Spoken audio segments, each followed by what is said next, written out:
입니다. 이제 목사님 나오셔서 레크레카라고 하는 제목으로 말씀을 전해 주십니다. 우리 할렐루야로 환영하시겠습니다. 할렐루야. 네, 반갑습니다. 방금 소개받은 박홍래 목사입니다. 저는 안산에서 말씀하신 대로 1985년에 교회를 개척해서 지금까지 목회를 잘 하고 있습니다. 총회 가서 이력서를 뜨려고 그랬더니 한 줄이더라고요. 개척 시무. 그런 데는 없었습니다. 우리 사랑하는 사위하고 또 우리 사랑하는 딸하고 이 교회를 섬기게 돼서 참 감사드리고 또 여러분들이 관심을 갖고 기도해 주시는 은혜를 또 감사를 드립니다. 하나님의 은혜로 결혼한 지 12년 만에 귀한 생명을 얻게 돼서 또 우리 집사람하고 같이 이제 아주 귀한 즐거운 시간을 갖고 있습니다.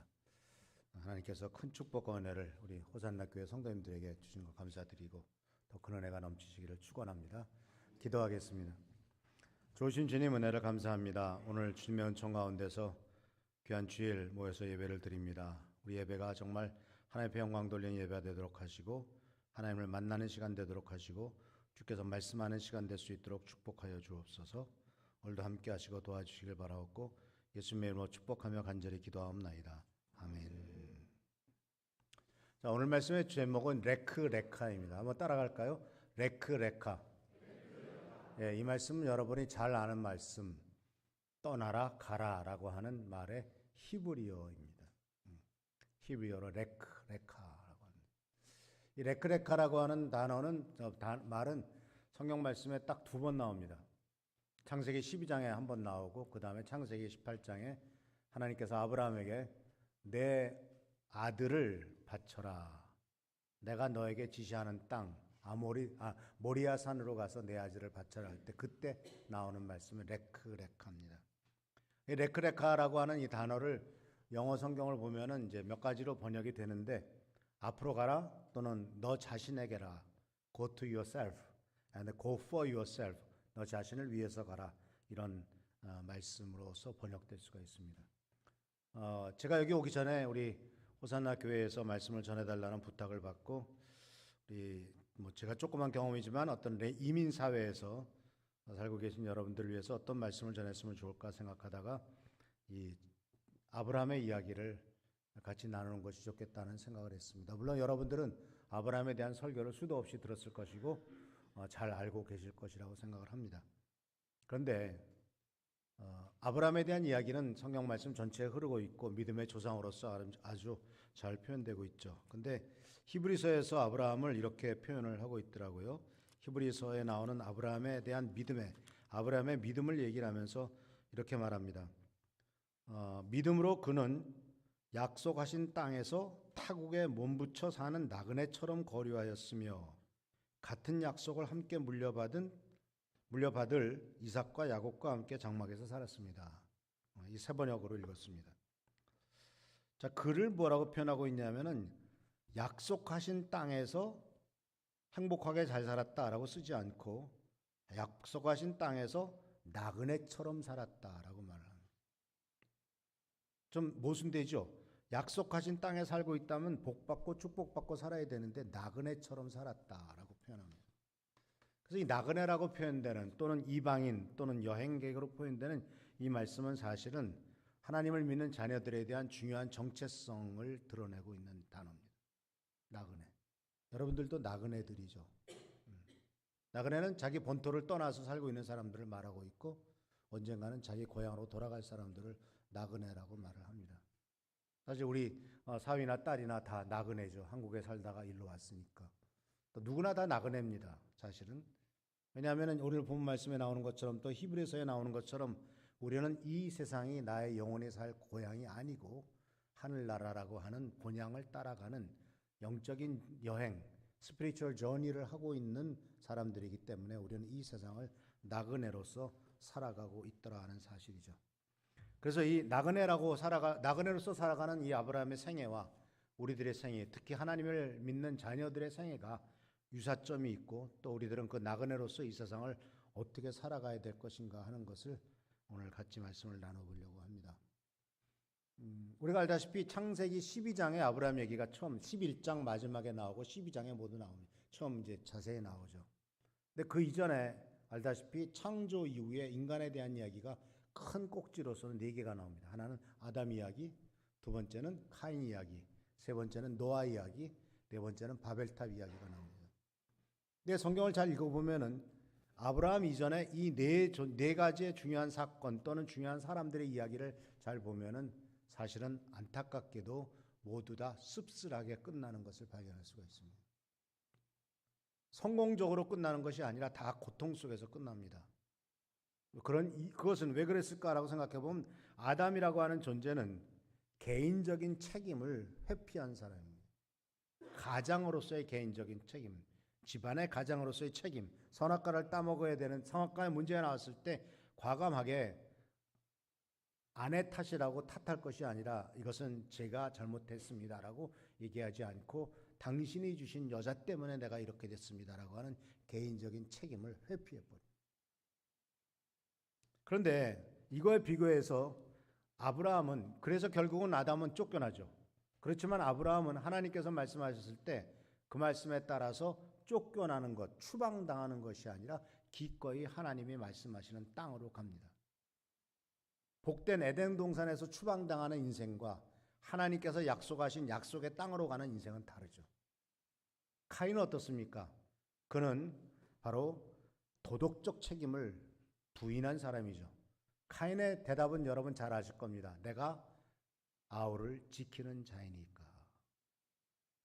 근데 아브라함은 자기 조카인 롯이 소돔과 고모라에 들어가 살다가 전쟁에 휩싸이죠.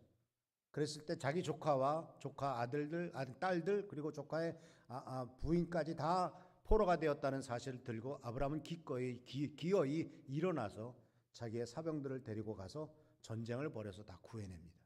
목숨 걸고 구해냅니다.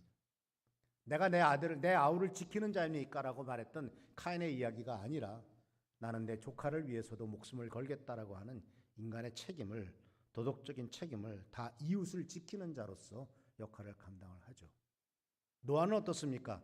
우리는 일반적으로 노아는 괜찮은 사람이라고 생각합니다만은 노아의 마지막이 굉장히 씁쓸하게 끝난다는 사실을 우리 기억하시죠? 노아가 그 끔찍한, 물론 이해는 갑니다. 모든 사람 다 죽고 자기만 혼자 살아남아 있는 세상, 자기 가족만 살아남아 있는 세상, 그리고 자기 나이 또래도 친구들도 다 죽고 오직 남아 있는 세상에서 할 수 있는 것이라고는 포도나무로 심어서 포도주 먹고 취해 있을 수밖에 없는 인생을 이해는 하지만, 그러나 아브라함과는 너무나 다르죠. 왜냐하면 아브라함이, 하나님께서 아브라함에게나 노아에게나 공통적으로 말씀하신 것이 뭐냐면 이제 세상을 멸망시키겠다, 하나님의 심판의 얘기였습니다. 노아에게는 온 세상을 멸망시키겠다는 얘기를 하셨고 아브라함에게는 소돔과 고모라를 멸망시키겠다는 얘기를 하십니다. 근데 아브라함은 알다시피 하나님 앞에 막아섭니다. 하나님 안 됩니다. 어떻게 의로우신 하나님이 정의롭지 못하게 심판을 하시려고 하십니까? 그래도 소돔과 고모라에는 몇 명이라도 의로운 사람이 살고 있을 텐데 하나님께서 그 의로운 사람까지도 불의한 사람과 함께 멸망시키시렵니까? 안 됩니다. 막아섭니다. 하나님 앞에 막아서면서 하나님의 심판을 막아서는 사람, 예레미야서에 보면 이런 말씀이 있습니다. 내가 심판하려고 하는데 그것을 안 된다라고 막아설 사람 한 명이라도 찾으면 내가 멈추겠다. 그런데 그 한 명이 없더라. 하나님의 심판을, 하나님이 심판하시겠다고 약속하시고 심판하시려고 하는데 안 됩니다라고 막아서는 사람, 모세는 막아섰습니다. 하나님께서 너무 분노하셔가지고 다 죽여버리고 너를 통해서 새로운 민족을 일으키겠다라고 말씀하셨을 때 안 됩니다. 하나님 심판은 안 됩니다. 만약 하나님께서 이스라엘 민족을 다 죽이신다면 저 이집트 사람들이 뭐라고 하겠습니까? 자기의 신이 그것도 구원하지 못하고 다 죽여버렸다라고 얘기하지 않겠습니까? 하나님 안 됩니다. 노아는 어땠습니까? 하나님 안 됩니다라고 말을 못합니다. 당대 의인이었습니다. 그러나 하나님 앞에 하나님이 심판을 말씀하실 때 안 됩니다. 그래도 한 10명은 괜찮은 사람이 있지 않겠습니까? 하나님이 심판하시면 안 됩니다라고 얘기하지 않습니다. 물론 순종했죠. 그래서 방주를 만들었습니다. 자기 가족을 다 살렸습니다. 동물들을 살렸습니다. 그러나 뒤에 보면은 씁쓸하게 끝나죠. 그래서 성경을 연구하는 학자들 또한 많은 랍비들 그리고 구약 성경을 특별히 관심 갖고 있었던 분들이 하는 얘기는 뭐냐면 남을 구원하지 못한 자는 자기도 구원하지 못하더라 하는 겁니다. 다시 말씀드립니다. 남을 구원하지 못하면 자기도 구원하지 못합니다. 그러나 아브라함은 알다시피 소돔과 고모라를 위해서 중보기도 하죠. 중보기도 하면서 과감하게 막아섭니다. 그러면서 스스로 낮춥니다. 나는 티끌과 재만도 못한 존재인 것을 나는 압니다. 그러나 한마디만 더 말씀드리겠습니다. 무려 5번, 6번이나 한마디만 더 해가지고 50명에서 10명으로 하는 숫자로 낮춥니다. 10명은 있을 거라고 생각을 했던 거죠. 이만큼 이 막아설 수 있는 사람, 하나님은 그런 사람을 찾고 계셨는데 이 아브라함의 다른 점이 바로 아담처럼 하지도 않고 가인처럼 하지도 않고 노아처럼 하지도 않고 하나님께서 하나님의 뜻에 합당하게 뭔가를 하려고 하는 사람을 일으켰는데 그가 바로 이 아브라함이다라는 사실이죠. 그래서 하나님께서 아브라함을 부르셨을 때 그래서 굉장히 중요한 상징성이 있습니다. 세상은 점점점 확대되어 나갔습니다. 그런데 하나님은 새로운 하나님의 사람 한 사람을 부르십니다. 새로운 사람, 그 사람은 하나님의 부르심에 기꺼이 응답해서 나갈 사람이고 하나님의 부르심에 아멘하고 나갈 사람이고 하나님 앞에 순종할 사람이었습니다. 그래서 그에게 하신 말씀이 레카 너는 떠나라.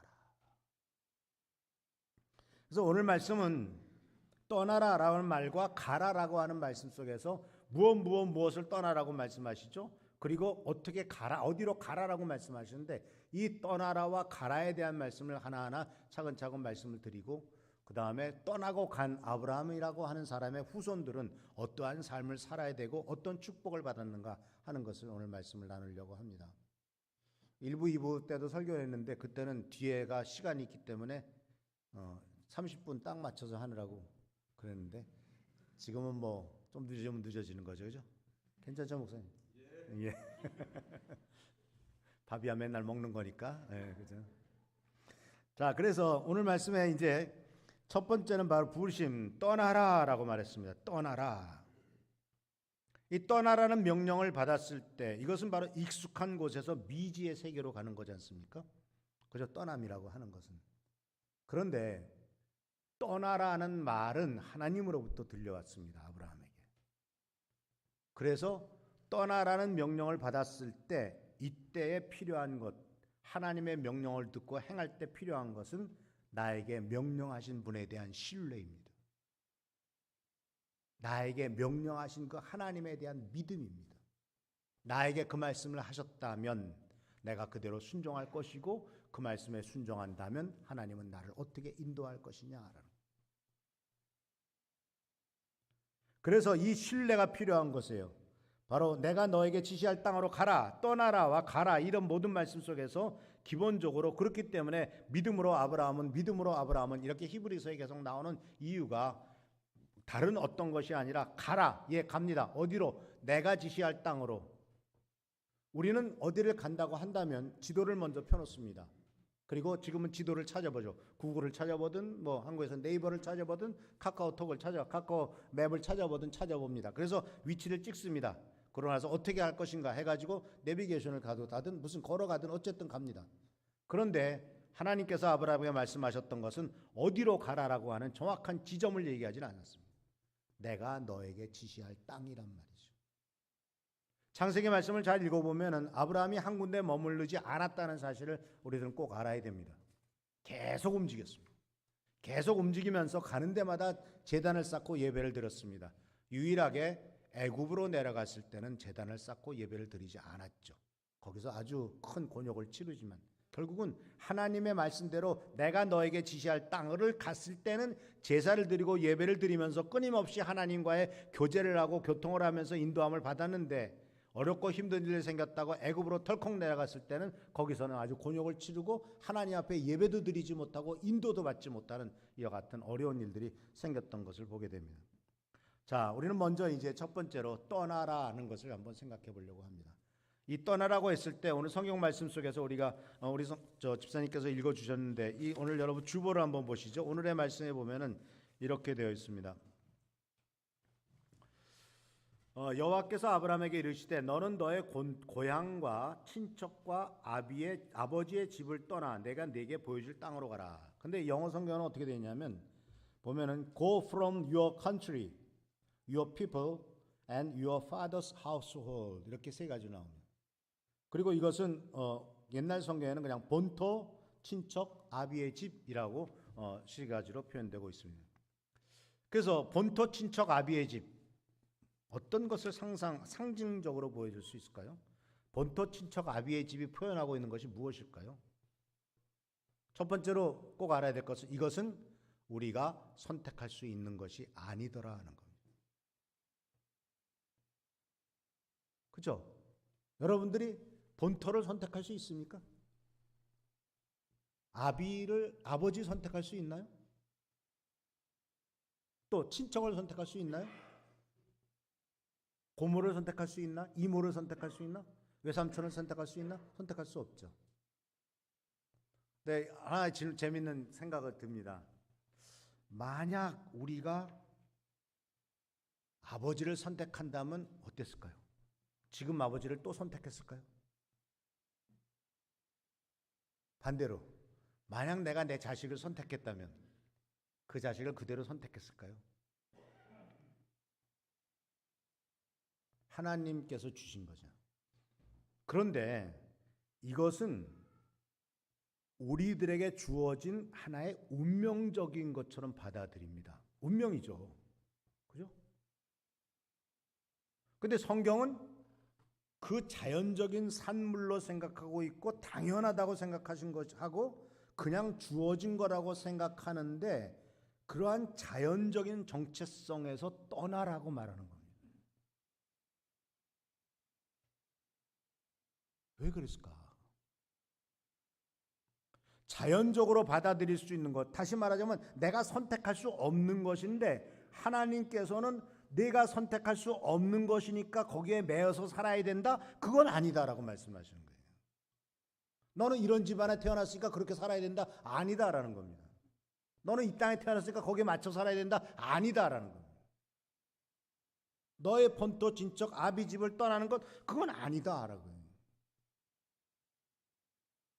왜냐하면 이 본토 친척 아비 집이 상징하는 것이 상당히 큽니다. 이 본토 친척 아비 집이라고 표현하고 있는 이것은 결국 우리가 운명적으로 받아들이고 우리의 인생을 결정한다라고 생각을 해요. 일반적으로. 그런데 이러한 생각은요, 성경적인 생각이 아니고 그리스 철학적인 생각입니다.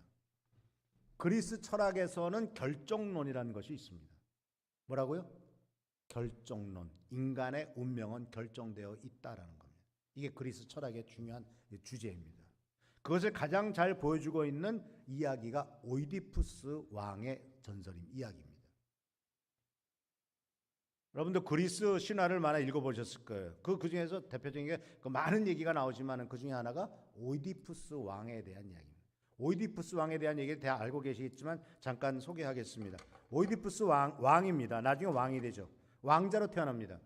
태어나면서 어떤 신탁이 내려오냐면 이 아들은 나중에 아비를 죽이고 자기 엄마랑 결혼할 운명을 갖고 태어났다라고 말합니다. 그래서 이 아버지는 그 아들을 죽이려고 합니다. 왜? 앞으로 이놈이 자라서 날 죽일 거니까. 자기 엄마랑 또 결혼한다니까. 그래서 이 아들을 죽이라고 부하를 시켜서 내보냅니다. 근데 이 부하가 차마 죽이지 못하고 동물들이 뜯어먹여서 죽게 해가지고 버리고 옵니다. 근데 지나가던 사람이 거두어서 키웁니다. 자라서 아주 훌륭한 청년이 됐습니다. 그런데 길을 가다가 왕과 부딪혔는데 그 왕과 싸움이 벌려서 그 왕을 죽입니다. 근데 그게 자기 아버지. 그리고 굉장한 군사 장군이 돼가지고 전쟁을 해서 적과 싸워가지고 결국은 이깁니다. 그래서 영웅이 돼서 자기 나라로 돌아와서 그때 왕비와 결혼을 하는데 죽은 왕의 부인인 왕비와 결혼하는데 알고 보니까 그게 자기 엄마죠. 나중에 그것을 깨닫고 이 오이디푸스는 스스로 눈을 찌르고 그 동네를 떠나는 것으로서 이 비극이 끝나는데, 이 오이디푸스 컴플렉스가 보여주고 있는 것이 바로 뭐냐면, 네가 발버둥 쳐봐라. 그 운명에서 벗어날 수 있냐. 그게 그리스의 결정론이라고 하는 겁니다. 그러나 하나님께서 말씀하시고 성경에 나오는 얘기는 다릅니다. 네가 발버둥 쳐봐라. 그 운명에서 벗어날 수 있느냐라고 말하지 않습니다. 오히려 그 인생의 바닥이라고 하는 것이 나에게 주어진 운명이 아니다라고 하는 것을 받아들인 사람들이 다 믿음의 사람들입니다. 대표적인 사람이 누구냐면 요셉입니다. 요셉이야는 여러분 다 알고 계실 겁니다. 그런데 한번 생각해 보십시오. 요셉이 총리 대신이 됐을 때가 몇 살이죠? 30세예요. 29살 때 요셉은 자기의 인생이 성공적인 인생인가 실패한 인생인가라고 어떻게 생각했을까요? 1년 뒤에 무슨 일이 생길지 몰라요. 그냥 감옥에 있어요. 술 따르는 관원과 떡 나르는 관원의 이야기를 해석해주고 풀어주면서, 그러면서 나에게 좀 해달라고, 나를 좀 살려달라고 했는데 그들은 까맣게 잊어버립니다. 29살의 요셉은 감옥에서 도대체 내 인생이 뭐냐. 근데 하나님께서는, 하나님의 백성들에게는 너의 인생은 그걸로서 끝나느냐? 아니다. 운명이 결정한 것이 아니라 하나님의 뜻에 따라서 움직일 때 그 운명조차도 결국은 극복해 나가는 멋진 모습을 보게 되는데, 결국 이 세 가지는 본토 친척 아비의 집은 이 우리나라, 이 전 세계의 어떤 굉장히 중요한 철학적이거나 심리학적인 배경 속에서도 이 세 가지가 인간의 삶을 결정한다라고 이렇게 얘기를 했습니다. 예를 들자면 땅의 문제, 본토라고, 땅의 문제는 경제적인 문제입니다. 돈이 우리의 인생을 결정한다라고 본 거죠. 자본이 인생을 결정한다고 보고, 돈이 있어야만, 자본이 있어야만 우리들의 삶은 축복된 삶이 된다라고 말을 합니다. 그래서 어떻게든 땅 한 평이라도 얻겠다고, 그 땅을 내가 소유하겠다고 발버둥 치는 게 우리들이 인간이죠. 땅은 아니더라도 아파트 한 칸이라도 얻겠다고, 그래서 안정되겠다고 그렇게 발버둥 치죠. 그런 얘기를 처음에 경제학적으로 풀어낸 사람이 누구냐면 칼 막스입니다. 인간은 땅이 있어야 된다. 경제적으로 있어야만 그것을 근거해서 살아갈 수 있다라고 말합니다. 그런데 하나님께서는 아니다. 그 땅을 근거해서 살아가는 게 인생이 아니다. 그 땅을 떠나라라고 말씀하고 있습니다. 두 번째로 내 친척의 집을 떠나라고 그랬죠. 이 친척이라고 하는 말 속에서 무엇을 깨닫게, 이것은 생물학적인 어떤 흐름입니다. 그리고 이것은 유전적인 어떤 결정론이죠. 그래서 생물학적인 것과 충동 이런 것들의 결과로서 인간은 타고난 본능에 따라 움직이는 존재다라고 결정론을 얘기했던, 생물학적 충동에 의해서 움직이는 것이 인간의 존재다라고 말했던 철학자가 스피노자라고 하는 사람입니다. 근데 하나님께서는 뭐라고 말씀하십니까? 내 친척을 떠나라라고 말씀합니다. 이것은 다시 말하자면 그런 것에 의해서 네가 결정되는 존재가 아니다라는 거예요. 그리고 마지막 아버지의 집을 떠나라고 말하는 것에 대해서는 이것은 역시 심리학적인 문제죠. 어린 시절의 영향과 트라우마 또는 부모와 아버지와의 관계, 이런 것들 때문에 결국 인생은 결정된다. 대표적인 예가 아까 말씀드렸던 오이디푸스 컴플렉스 얘기죠. 그것이 프로이드가 말한 인간이라고 하는 존재는 이런 것에 의해서 결정되는 거다. 뭐 리비도 얘기든가 이렇게 얘기하지만 하나님께서는 아니다. 내 아비에게서도 벗어나라라고 말씀하고 있는 것을 보게 됩니다. 그런데 이것은 자연적인 산물이며 동시에 인간의 삶을 결정하는 것이기도 하지만, 그렇게 믿고 있지만 세상에서는 또 하나는 우리가 살아가는 데 있어서 의지하고 살아가는 거죠. 땅을 의지하고 살아가지 않습니까? 친척을 의지하고 살아가고, 그리고 자기 부모를 의지하고 살아가지 않습니까? 한국에 재미있는 우스갯소리가 있어요. 젊은이들한테 너 소원이 뭐냐 그랬더니 재벌 2세래요. 그런데 우리 아버지가 노력을 안 한대.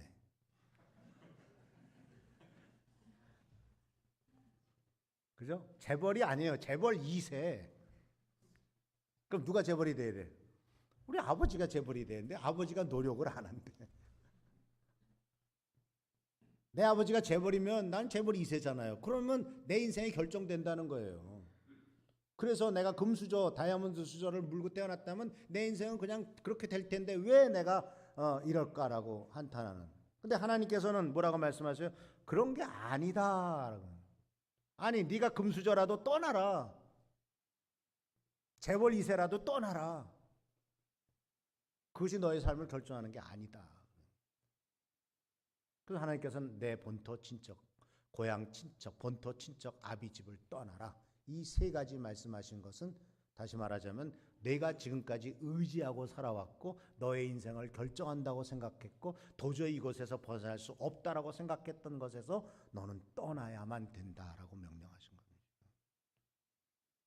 아마 이곳에 이민 오셨을 때 여러분들의 본토 친척 아비 집을 다 떠나셨나요? 떠나고 있는 중인가요? 자, 두 번째는 떠났으면 이제 가야죠. 레카 했을 때 내가 내게 보여줄 땅으로 가라라는 말이에요. 이 가라라고 하는 말은 그때 아까 잠깐 말씀드렸습니다만 크게는 네 가지지만 세 가지만 말씀드리자면 첫 번째는 go for yourself. 너 자신을 위해서 가라는 겁니다. 너 자신을 위해서 가라. 구약 성경을 그 해석을 해놓은 것을 미드라시라고 하거든요. 그것을 모아놓은 것이 탈무드라고 합니다. 미드라시 해석에 따르면 이 아브라함의 아버지 이름이 데라잖아요. 그리고 그들이 어디에 살았냐면 갈대아 우르에 살았습니다. 이 갈대아 우르에서는 메소포타미아에서의 그 다신교를 섬기고 있었었는데 이 그 데라는 우상을 만들어서 팔던 직업을 갖고 있었대요. 우상 숭배자이면서 우상을 만들어서 팔던 존재였다는 거예요.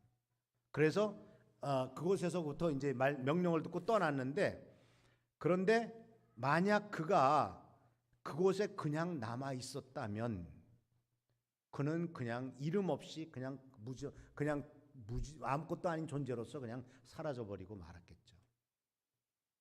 그런데 아브라함이 하나님께서 너는 내가 지시할 땅으로 가라라고 말했을 때 그는 하나님에 대해서 하나님의 인도를 받고 하나님에 대한 철저한 신뢰를 갖고 떠났는데, 이것은 결국은 만약 아브라함이 그 음성을 듣고 순종하지 않았다면은 얻을 수 없었을 것이고, 그 음성을 믿지 않으면 결코 가질 수 없는 것을, 그 음성을 듣지 못했다면은 가질 수 없었겠죠. 그러나 하나님의 음성을 믿고 따르게 되었을 때는 감히 내가 상상하지 못했던 것들을 갖게 되는 거죠.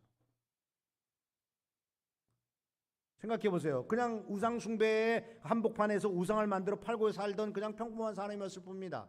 근데 그가 하나님의 명령에 따라 순종해서 갔을 때, 자기 자신을 위해서 떠났을 때 그는 민족의 조상이 됐고 여러 민족이 거기서 나왔고, 그는 정말 하나님의 믿음의 조상으로서 우리들도 알게 되는 위대한 존재가 되지 않았습니까?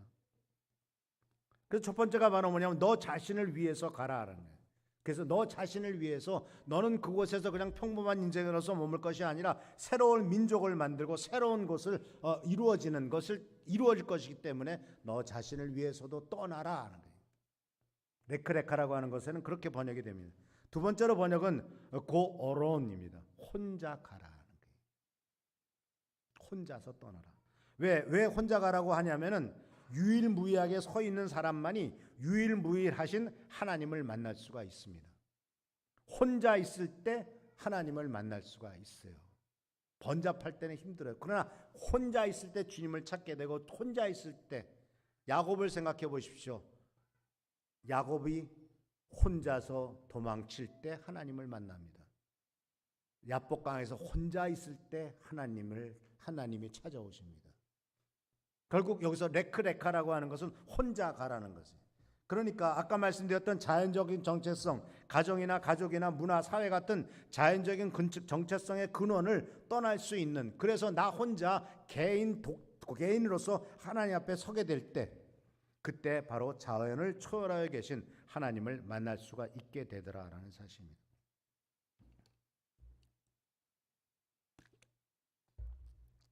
그래서 너 자신을 위해서 가고 너 자신에게 혼자 가라. 그리고 마지막으로는 너 자신을 향해서 가라. Go to yourself. 이 세상에서도요, 자기 자신을 위해서 여행 떠나는 사람이 많습니다. 대표적인 여행이 뭔지 아시죠? 산티아고 가는 길이에요. 산티아고 가는 길이라고 하는 것은 프랑스의 상쟁베르포르라고 하는 곳이 있습니다. 스페인하고 국경인데 거기에서 떠나서 피레네 산맥을 넘어요. 걸어서. 그리고 산티아고 디 콤포스텔라라고 하는 별이 흐르는, 별이 콤포스테, 스텔라가 별이라는 뜻이잖아요. 스페인어로. 그래서 거기에서 그 별이 흐르는 언덕에, 그 광장에 있는 그 어마어마한 땅에 있는 그 산티아고 성당을 향해서 가는 길인데 30일 동안 800km를 걷습니다.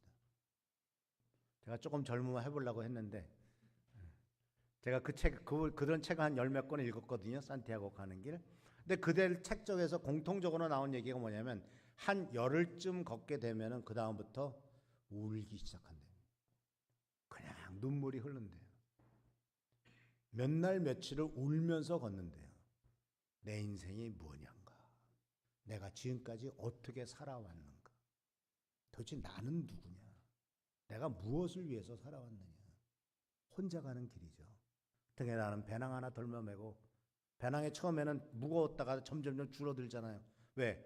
인생의 무거움이, 혼자 걸어갈 때는 배낭이 무거우면 걸을 수가 없어요. 그러니까 자꾸 버리는 거죠. 자꾸 이것도 버리고 저것도 버리고 이것도 버리고. 그래야 오래 갈 수 있으니까. 결국은 영혼의 뿌리를 찾는 여행입니다. 우리를 자꾸 다른 사람으로 만들려고 하는 이 세상을 벗어나서 하나님이 원하시는 너 자신을 향해서 나가는 길입니다. 이 세상은요, 자꾸 우리를 다른 사람 되라고 요구해요. 이 화장품만 발라봐. 김태희처럼 될 거야. 이것만 사봐. 너의 인생이 달라질 거야. 이런 자동차 사봐. 다른 사람이 너를 다르게 볼 거야. 그 화장품이, 그 자동차가, 그 물건이 우리를 다른 사람으로 만들던 거예요. 근데 세상은 계속 그래서 요구합니다. 너 자신이 그렇게 되기를. 그래서 자꾸 다른 사람으로 만들려고 합니다. 근데 그거는 우리 이 세상 사람들만의 문제도 아니에요. 목사님들도 그런 일들이 많아요. 제가 친한 목사 중에 하나가 이제 싱가포르의 로렌스 콩이라고 하는 목사님이 있거든요. 저랑 아마 한 살 차이일 거예요. 근데 이 양반도 교회를 꽤 크게 했습니다. 10,000명 이상 모이는 싱가포르에서 교회를 만들었는데 한국에 왔어요. 한국에 왔더니 제일 큰 교회, 아마 전 세계 사람들이 그래도 폴 조용기 목사님 모르는 사람 아무도 없잖아요. 근데 그 교회 가가지고 보니까 조용기 목사님이 하루에 3시간씩 기도하고 토요일 날은 오산리 기도원에 들어가서 밤 12시간씩 기도하면서 설교 준비를 한다더라. 이걸 말을 듣고 은혜를 받았어요. 나도 그렇게 해봐야지. 한 석 달 하니까 이제 지치기 시작하는 거예요. 그러니까 하나님 앞에 기도했답니다. 하나님, 어떻게 조용기 목사님은 저렇게 해가지고 저렇게 했는데 왜 나는 못합니까? 그랬더니 하나님께서 마음속에 말씀하시대요. 너는 조용기가 아니다. 너는 로렌스 콩이다. 그래서 11세기 랍비가 이렇게 썼습니다. 우리가 하나님 앞에 갔을 때 언젠가 천국에 가서 하나님 앞에 가면은 너는 왜 내 자신이 안 되고 딴 사람 되려고 했냐? 그렇게 하나님이 말씀하실 거라는 거예요. 왜 내가 너에게 준 너의 정체성, 너의 특징, 너의 그 모습을 그대로 따라 살고 너 자신이 되려고 해야지 왜 다른 사람 되려고 하느냐? 왜 자꾸 다른 걸 따라가려고 하느냐? 그런데 이렇게 자기 자신이 누구인가를 정확하게 발견하고 하나님께서 내 자신에게 주신 내 자신을 찾아가는 여행은 결국 길고 외로운 여행을 통해서만 가능한데 그것은 내 속으로 들어가는 내면으로서의 여행, 내면 지향적인 여행이 그걸 해야만 가능하다는 겁니다. 자, 내면 지향적인 여행이라는 것이 무엇일까요? 한번 생각해 보겠습니다. 세상에 살다 보면은 우리가 이 세 가지의 지향성이 있다고 합니다. 첫 번째는 전통 지향성입니다.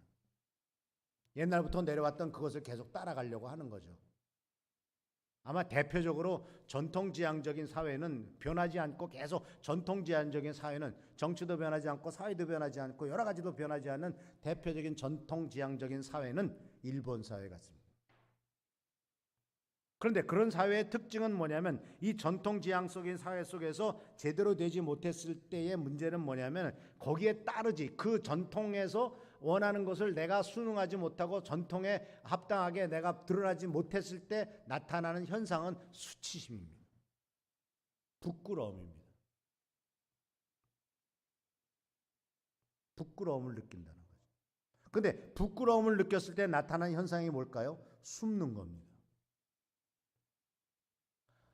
아담과 하와가 선악과를 따먹고 난 다음에 무슨 일을 했죠? 하나님의 목소리를 피하여 숨습니다.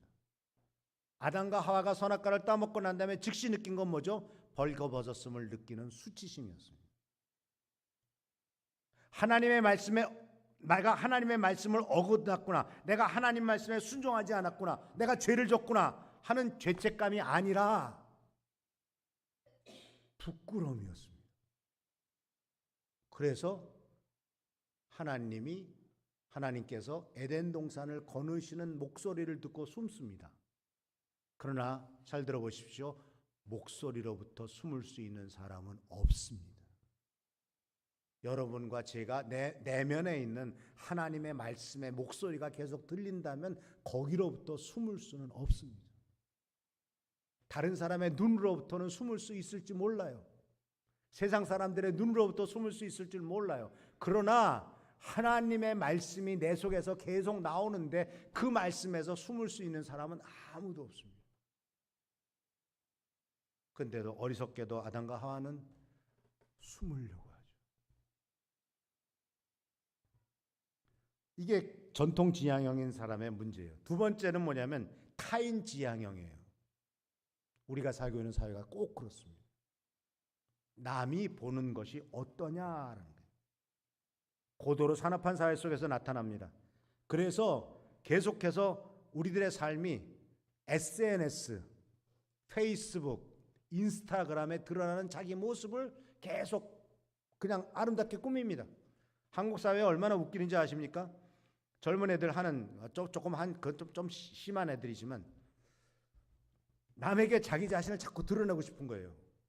근데 드러낼 수 있는 방법은 뭐예요? 내가 샤넬백, 채널백 샀다. 네? 내가 샤넬백 샀다. 내가 루이비통 샀다. 이걸 드러내고 싶은 거예요. 그래가지고 카드로 긁어요.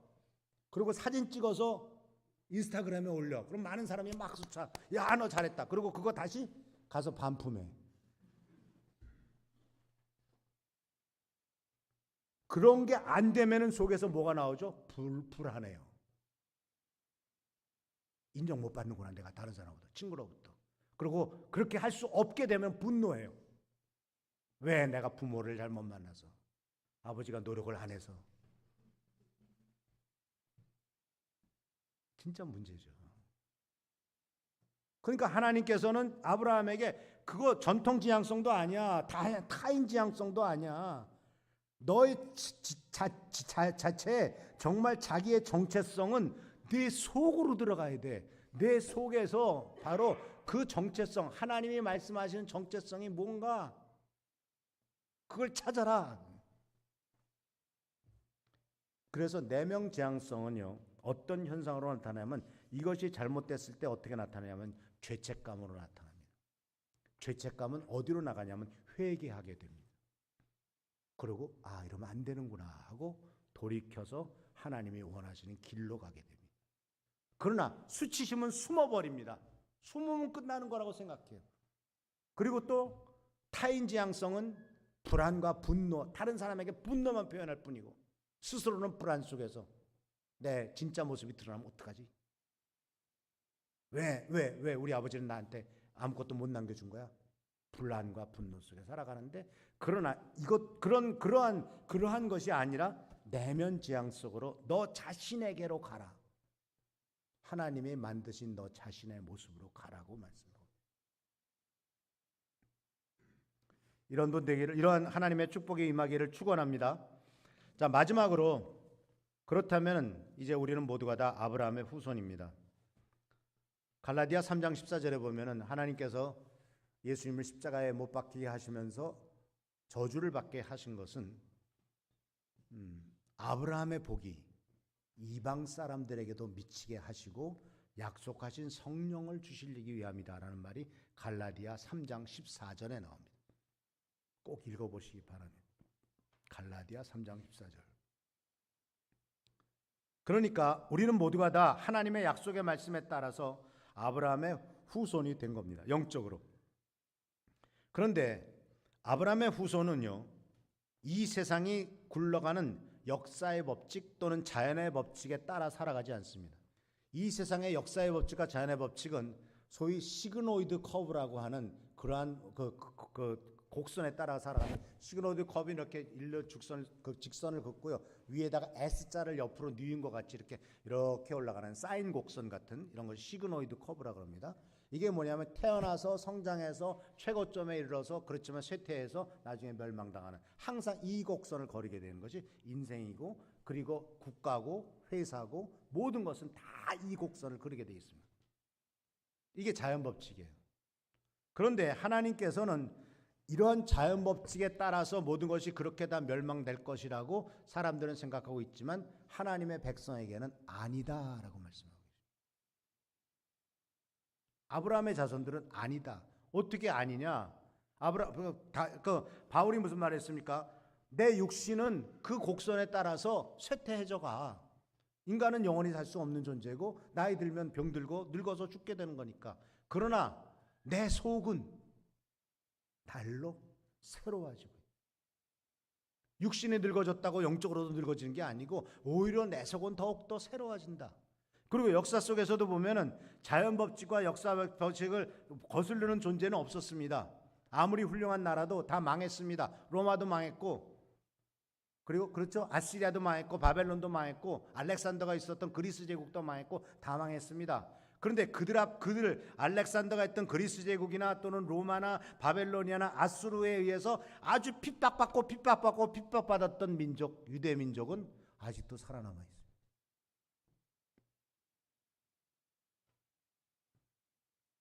지극히 인구도 많지 않아요. 600만 명이나 2차 세계 때 학살당했어요. 그런데도 여전히 그들은 살아남았어요. 다 없어져야 될 존재들이었는데 하나님의 백성들, 아브라함의 후손들은 아니다. 자연 법칙과 역사 법칙에 따라 움직이는 존재들이 아니다라고 말합니다. 그래서 우리들은 모두가 다 아브라함의 후손은 바로 내면의 말씀을 따라 사는 삶입니다. 그래서 우리들은 어떤 아까 말씀드렸던 타인지향성이나 전통지향성인 삶이 아니라 자연 법칙을 거스르는 백성입니다. 그래서 아브라함을 아브라함으로 바꿨죠. 영원한 백성의 아버지라는 뜻으로 바뀌었습니다.